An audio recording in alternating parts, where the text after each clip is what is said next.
Yo, what's up everybody? It's Connor from Unscripted, back again with another video. In today's video, we have some challengers to recap from last night and some CDL drama to talk about as well. And as always, we will be doing it off the script.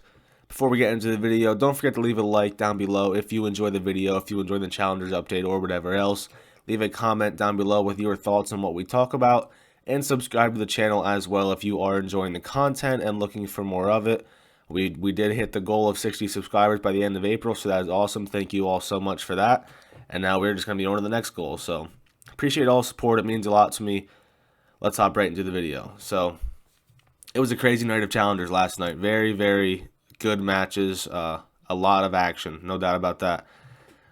As you see on screen here, I'm just going to talk about a few of them. You can see all the results for yourself. Built by Gamers had a big night. They went 2-0 with a combined 6-1 map count. Fantastic Four Methods team, they went 2-0 the night as well. They beat two of the top teams.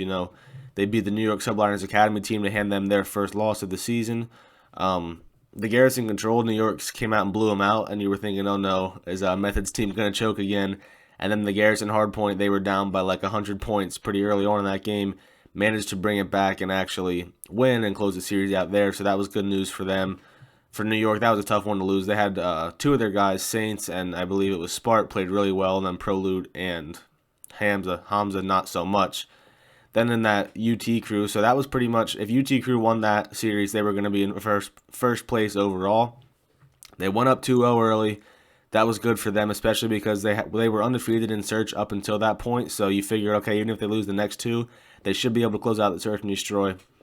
Ended up not being the case. They lost a close one, both on the Garrison Control and the Moscow Hardpoint, both maps very close as you see, and then they ended up losing the Moscow Search as well, 6-5. That was a really good map. Overall, a really good series, probably the series of the night in my opinion. If that wasn't the series of the night, the one that was Easter versus Triumph, another reverse sweep. Triumph went up 2-0 before falling, then the next three, all close maps, 3-2, 250-211, and 6-5 in the Search. So that was a really good series. Tough one for Triumph there at the bottom of the standings, as you'll see in a minute, so they really could have used that win. And for Easter, I think that's a win they needed because they were winless so far since they had picked up Sib and replaced a fellow who, of course, is on the Empire now. They were not playing well with Sib in there. I don't know if it's like a chemistry thing or what, but they were struggling. They were 0-2. They just got swept 3-0 by UT Crew earlier in the night. So they were able to win 3 in a row and clutch up and bounce back, and Sib did play well in those wins, so that was definitely good for them. Keep their spot in the standings up where it needs to be, or else they could have been in a little bit of a downward spiral. So it's good for them in terms of their success and just their team chemistry and morale. Elsewhere, who else didn't we talk about yet? I think the only one we didn't talk about was LAG Academy. They came out and they beat Parasite's team 3-2, but then they did fall pretty handily to Built by Gamers 3-0. That was a really good raid hardpoint, the 250-242. I got to watch that one. I didn't get to watch as much of the other two, but I know they got smoked pretty bad in the Miami Search, as you see, and then the raid control was also a blowout. Nero played really, really well for LAG. He was one of the players in the night. He played well. Casey Pander played well for, why am I forgetting who he plays for? Give me a minute, I'll think of it. Who else played well? Methods played really well, despite he was kind of putting the team on his back a little bit in that series with UT Crew towards the end. They were struggling in the slaying department, and that, what was it, the raid hardpoint, the UT Crew, they ended up winning it, but F4 was getting blown out bad, and Fire was like 4-17, Decimate was triple negative, I think. They were doing horrible. Methods was really helping them out in the slaying department when they needed it. Slag played well too. They did lose the map, but that's kind of what the series looked like. Guys were struggling, but Methods was able to pick up the slack, so that was good for them. Pander, of course, plays for Built by Gamers. I don't know why I forgot the team name, but yeah. He was one of the standout players of the night for sure. The NYSL guys played well. Spart playing phenomenal right now. So just some of the guys on the top of my head that stood out, but a lot of good action last night for sure. Head over to the standings now. You will see what they look like. NYSL Academy team currently in first place with a 3-1 record. A three-way tie for second. Fantastic Four, UT Crew, and Easter. I think Fantastic Four is up at the top just because of the map count. You see there that S&D record for UT Crew, the 6-1. That was a very rough time for them to get their first Search and Destroy loss of Season 3. If they could have won that one, they would have stayed 7-0 in the Search. More importantly, they would have been 4-1 overall and standing at the top of the standings. But still some Call of Duty to play. No worries. They're looking very sharp. Built by Gamers, after a very rough start for them, they were 0-3 with a 2-9 map count. They are now 3-3 with an 11-12 map count. So they're looking much better lately. Good for them. I'm glad to see that team doing well, and hopefully they can keep it up. LAG 2-2. They have some matches that they can. Actually, they caught up in matches. They have as many matches played now as New York Subliners Academy. So they caught up after they couldn't play at all last week. Teenage Mutant Ninja Turtles Parasites team 2-4. They'll probably need a miracle in order to get into the top. I guess they could get into the top 6, but it's not looking very likely. They probably need a little bit of a miracle. And then Triumph, they will almost certainly be in the bottom 2 in the relegation with their 1-4 record. So that's going to wrap up the Challengers talk. Actually, really quick, I do have just one for Methods. He says just caused a breakdown because the day before he tweeted just participated in a breakdown after his team was reverse swept. Last night they were the ones doing the reverse sweeping, so good for them. They needed that win.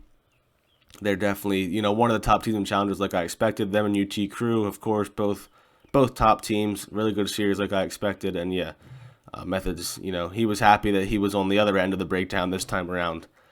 Then we move over to some CDL news, and this was a big one. Huke, he commented finally on the Dallas Empire benching situation. He said, "To everyone sending hate to Dallas and my teammates, was a team decision. The org has done nothing but work with me. Got nothing but respect for everyone on the team. Just didn't work out, and it's time to move on to a new chapter."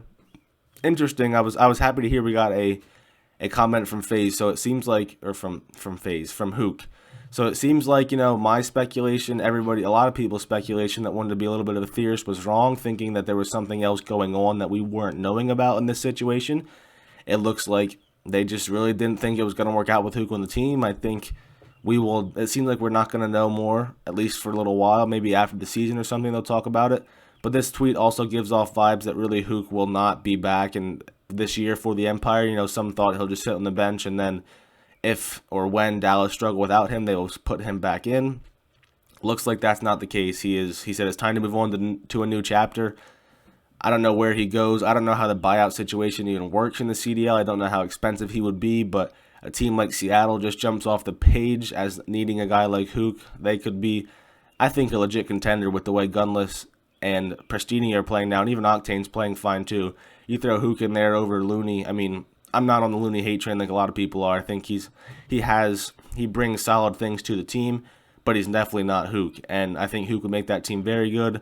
Another team like Florida sticks out. Pair him alongside Neptune. I know people want to give Havoc a chance, but I think that would be really good for Neptune's development, and long term and short term. So those are two teams that stick out right away. I mean, we'll just have to see how it goes. If he's back in the league this year, I'm not sure who it would be for, but I think Seattle has to be the team. If someone's going to pay up and spend money on him, it has to be Seattle. Trey Zero, who we talked about yesterday, he said to Huke, "Let me watch over you, please." These are two guys that if or when the league expands, will 100% be back in the league. I think Huke, regardless, even if the league doesn't expand, Huke will for sure be back in the league. Zero probably will be in there too at some point, but expansion, to put these two together in a team, that is a good foundation for a solid team for sure. Then we move over to Envoy, who isn't a fan of the new patch. This is really the first time the pros are getting to play on this patch, and he said, "I'm straight up not having a good time." I think mostly it has to do with him being slow. As you see, let's see, where is this? Down here. Make sure you can see it. Slack says, "You don't enjoy being snail speed," and then Envoy says, "They're trying so hard to nerf us, lol." Parasite says, "Buff movement and handling speeds across the board." Dashi says, "Buff movement and handling speed in the Fafar, and we're chilling, boys." I agree, so Dashi really wants that Fafar to be viable because we know he is a beast with that in his hands. I guess it's not, based on the way he said this. People were thinking it might be in the current meta, but I guess it is not. Otherwise, Dashi wouldn't have had to say this, basically. But maybe he is using it and just wishes it was a little bit better. I don't know. But regardless, the SMGs are not liking this update. I know that Envoy was actually happy when slide canceling was nerfed. But then when the slide canceling nerf was reverted, I guess Envoy's not as happy because basically it's just now, it's the same as it was before, kind of with the movement mechanics, but subs are just so much slower. So I see why subs are frustrated for sure. They still have their AK-74U though, so there's always a chance for them to do well with that gun in their hands. I don't know how it's going to play out. I'm just really excited to see these matches get played on the new patch and sort of see how things go, who is made better and who is made worse by this. And finally, some good news. I guess this is good news. Charlie Intel says a lot of rumors going around about Call of Duty 2021 the last few days were based off a 4chan post. The user who posted said he made up this info and didn't expect people to believe him.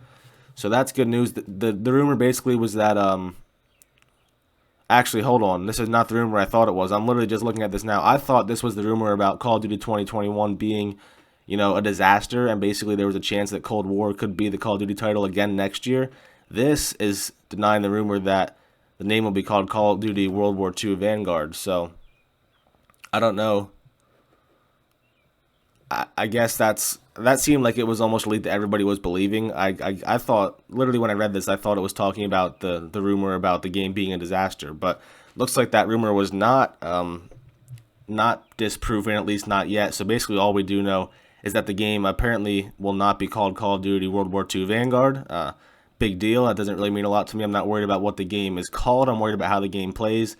And if that other rumor is still true, or at least could still be true about the game being a disaster, that is not good news. And I really don't care what it's called if we're not going to get a Call of Duty next year. That is not good news. So hopefully they get it figured out. I don't know what's going on, but at least according to this, as of now, we know what it's not going to be called. That's about all we know, and it'll be here fast. So hopefully they can get things figured out, get a good game out, and if it is a World War II remake, hopefully it goes better than the last one, but we'll have to see how it plays out. There's still a lot of stuff going on with that game and a lot of moving pieces. So that's going to wrap up this video. If you enjoyed it, don't forget to leave a like down below, a comment below as well with your thoughts on what we talked about, and subscribe to the channel as well if you are enjoying the content and looking for more of it in your subscriber box. So I'll be back either tonight, not tonight actually, I won't be able to be back tonight, so I'll be back tomorrow morning with another Challengers update because there's, I think, 9 more Challengers Elite matches going on tonight. So be on the lookout for that tomorrow morning. Until then, I hope you enjoyed the video. I hope you have a good day, and I'll talk to you guys in the next video.